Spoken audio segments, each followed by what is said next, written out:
one might reflect, is this a job actually that is worth getting? We've got this warning now from the Office of Budget Responsibility that whoever becomes Prime Minister, the cupboard's going to be a lot barer than they thought it was.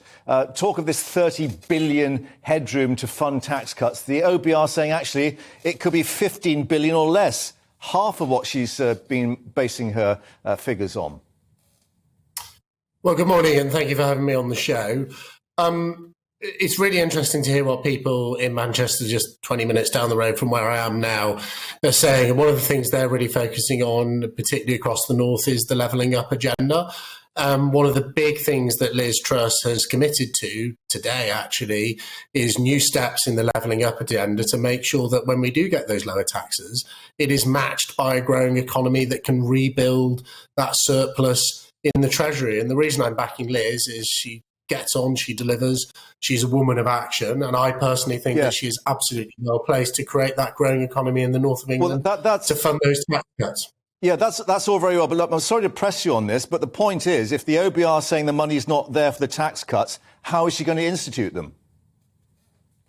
Well, look, I mean, Liz has been absolutely clear that the way that you fund these tax cuts is create a growing economy, and the best way we can do that is to lower those taxes. We are the only country in the G7 that's responded to the cost of living crisis by putting up taxes, and we also have the lowest growth. Now, I happen to think, and others happen to think, that is linked to the fact that we are putting taxes up. It's the wrong response to a cost of living crisis to take money out of the pockets of working people here in the north of England, and that's why Liz's plan is the right plan to deliver that growing economy here for the northwest.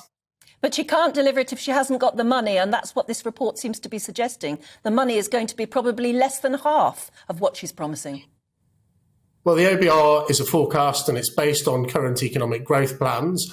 The point I'm making, I do think I'm actually answering the question. The point I'm making is that the way you fund those tax cuts is to create that growing economy.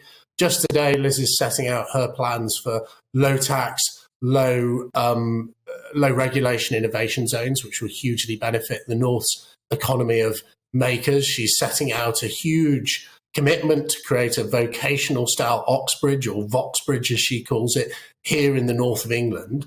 All of those things absolutely play to the primes of our economy, which is healthcare, high value, high tech manufacturing, and the arts. They all absolutely support the Northwest, particularly and more generally the UK's economy, and will see us create that growing economy to fund those lower taxes.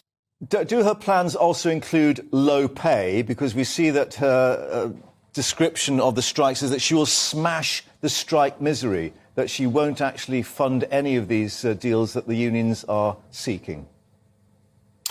Well, let's wait and see where we get to the pay negotiations when Liz is Prime Minister. But in terms of smashing the misery, that's something I completely support. There will be hundreds, if not thousands, of people unable to get to work across London and across other parts of the UK this morning, who are wondering, why, when train drivers on average are paid in excess of £50,000, that they're striking for more pay, when you have relatively low paid people who are also concerned about their pay rises, who may not be getting a similar sort of rise.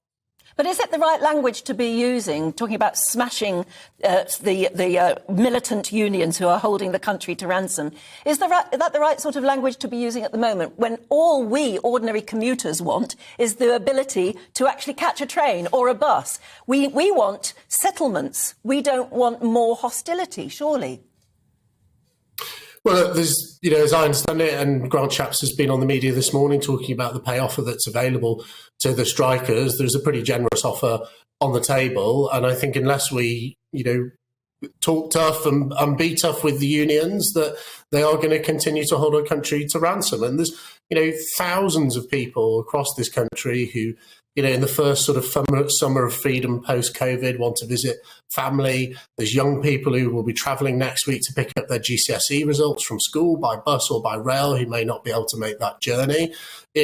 I think these strikes are deeply irresponsible, particularly when the country is faced by such tough economic times. And I think they are driven by a militant sector of those unions who, show no real care for the public who are travelling on the transport.